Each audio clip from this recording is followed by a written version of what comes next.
बात तो ये भी हो रही है कि नीतीश कुमार के पाला बदलने का असर क्या उत्तर प्रदेश पर भी होगा। और एक सवाल ये भी उठ रहा है कि क्या उत्तर प्रदेश में जो लोग मायावती से निराश हैं, जो लोग अखिलेश यादव से भी कुछ कई मोर्चों पे निराश हैं, क्या वो कांग्रेस पार्टी में अगर थोड़ी जान आती दिखती है, तो फिर वो कांग्रेस की तरफ, राहुल की तरफ झुक सकते हैं। और राहुल गांधी पर अभी ये पाबंदी तो लगी नहीं है कि वो ये यात्रा खत्म होने के बाद देश के और हिस्सों में जाएंगे नहीं। जो बड़ा सवाल है, बल्कि वो यही है कि इस यात्रा के बाद राहुल गांधी करेंगे क्या? कहीं राहुल गांधी फिर छुट्टी जाने लगे, तो मुझे लगता है, जैसा कि अब तक उन पे इल्जाम लगता रहा है, वो दोबारा वहीं पहुंच जाएगा कि ये पार्ट टाइम पॉलिटिशियन है, रिलक्टेंट पॉलिटिशियन है। लेकिन अगर राहुल गांधी रिलक्टेंट और पार्ट टाइम पॉलिटिशियन होने की अपनी छवि से आगे बढ़कर जो उन्होंने ये रोल लिया है कि मैं सत्ता के लिए नहीं, मैं किसी और काम के लिए, जैसे आज भी उन्होंने कहा कि मैं दो भारत नहीं होने दूंगा, इन लोगों को दो भारत के जो, और ये बड़ा नैरेटिव है मेरे हिसाब से। आप बताएं कि ये जो दो भारत का सवाल अगर वो उठा देते हैं कि ये लोग भारत को दो टुकड़ों में बांटने की कोशिश कर रहे हैं अंदर ही अंदर, उसको मैं नहीं होने दूंगा, इस सवाल को जब आप उठाते हैं, उसके बाद क्या सामने सिर्फ जो लच्छेदार भाषण हैं वही चलेंगे, या राहुल गांधी की ये बात लोगों के दिल को छूती है?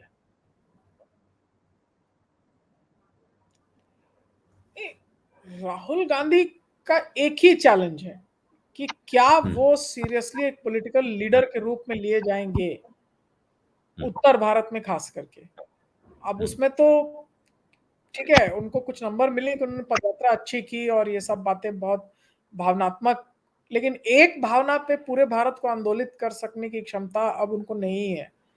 पंजाब का सवाल तो अभी हुआ ना, ये कि चन्नी को मुख्यमंत्री बनाया गया, और क्या हुआ सिद्धू को लेकर के वो अब दोहराने की भी बात नहीं है।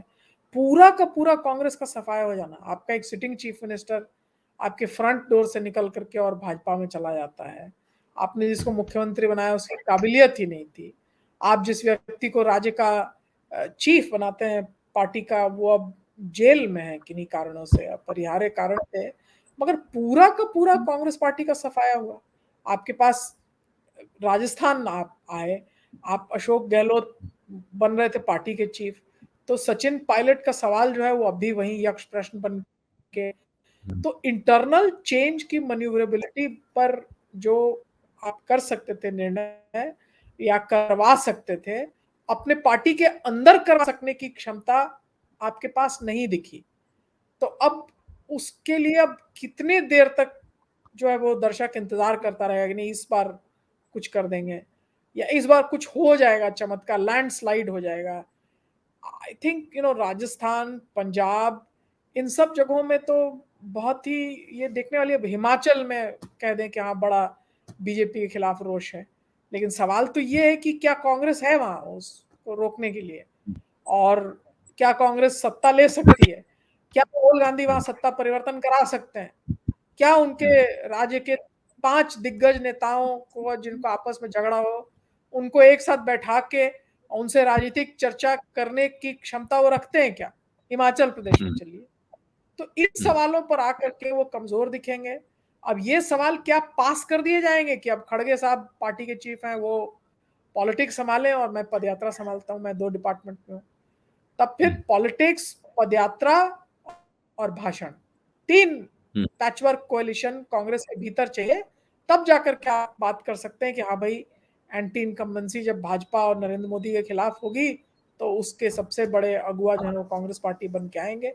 तो कहीं ना कहीं कांग्रेस पार्टी को अपने अंदर की क्षमता जो है वो, उससे ये देखना पड़ेगा कि वो इस बड़ी राष्ट्रीय चुनौती को कैसे वो काउंटर करेंगे। आज के डेट में तो मतलब सीमित पार्टी, खंडित तो मैं नहीं कहूंगी, सीमित पार्टी तो कांग्रेस हो गई है। और भाजपा को आप एक तरह की राजनीति के लिए उस पर आप आलोचना कर सकते हैं, लेकिन उसका जनाधार तो बढ़ा ही है, घटा नहीं है। किसने सोचा था कभी उत्तर पूर्व के राज्यों में जो है वो भाजपा अपना वर्चस्व बनाएगी? तो भाषणबाजी की हम्म, राजनीति हो, वेलफेयर पॉलिटिक्स का डोल हो, या फिर कुछ समझौता करके मुख्यमंत्रियों को पद देने की बात हो, अगर सभी तरह की मैन्यूवरिंग में भाजपा जो है कांग्रेस से आगे दिखेगी, तो भाजपा हम्म, फिर राष्ट्रीय पार्टी है। एक भारत और दो भारत की बात जो है वो एक आइडियोलॉजिकल बात है और आप हम्म। आइडियोलॉजी का सहारा लेके आप कह सकते हैं कि मैं हार भी गया लेकिन मैंने आइडियोलॉजी का साथ नहीं छोड़ा। और वो हम्म। भी पॉलिटिक्स में उस बात का भी दम होता है कि आखिर हम्म। समाजवादी हो या भाजपा खुद भी हो, वो हम्म। चुनाव हारती रही है लेकिन अपने आइडियोलॉजी के सहारे रही और उस आइडियोलॉजी के ही दम पे उसने अपनी अ, दावेदारी जो है वो 50 साल के बाद जो है उसको ये हम्म। मौका लगा लोकतंत्र में कि वो भी शासन कर सके। समाजवादी खास करके आइडियोलॉजी के साथ रहते हैं, तो आइडियोलॉजी के साथ वो रिट्रीट करके अगर रह रहे हैं तो एक अच्छी बात है, लेकिन वो सत्ता की दावेदारी उनकी बनाएगी इस पर कोई हम नहीं कह सकते कि यही होगा, ऐसा ही होगा, ये बात हम नहीं कह सकते।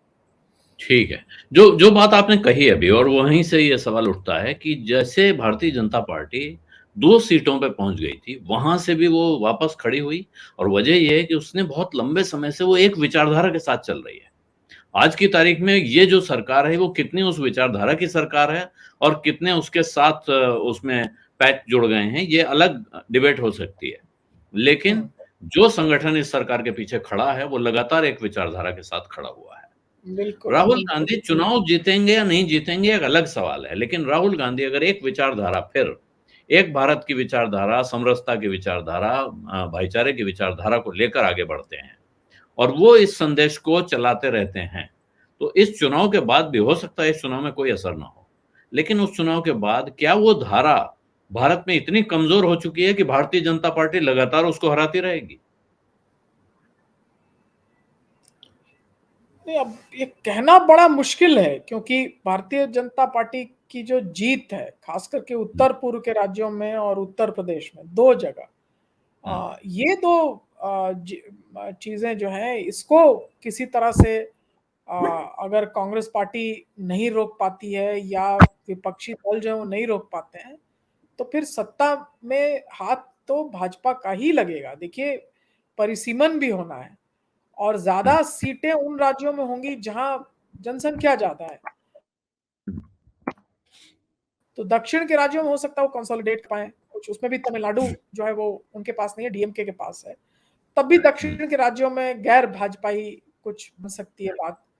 अ, फिर आगे जब आप बढ़ते हैं आंध्र में, तो आंध्र में तो एक चंद्रशेखर राव को तेलंगाना राज्य का गिफ्ट देकर के भी कांग्रेस पार्टी जो आउस्ट हुई। तेलंगाना से भी आउस्ट हुई और आंध्र से भी आउस्ट हुई। तो वहाँ पे कांग्रेस का सेंटिमेंट अब भी है बहुत, वो मैं देखती हूँ, कांग्रेस का सेंटिमेंट भी है, कांग्रेस के साथ भी हैं लोग, लेकिन वहाँ बीजेपी हम्म। कई जगह बीजेपी के दबाव में ही सही, हम्म। लेकिन कई सांसद ऐसे हैं जिन्होंने दामन छोड़ करके कांग्रेस पार्टी का आ, और वो पहुंचे हैं भाजपा के पास। तो दक्षिण में भी एक छत्र राज्य कांग्रेस का हम नहीं कह सकते, लेकिन हाँ, दक्षिण में जोर इनका है। सीटें कुल मिला हम्म। के ज्यादा उत्तर भारत के राज्यों में हैं, इसलिए उत्तर प्रदेश और हम्म। बिहार बहुत महत्वपूर्ण है। हम्म। जी।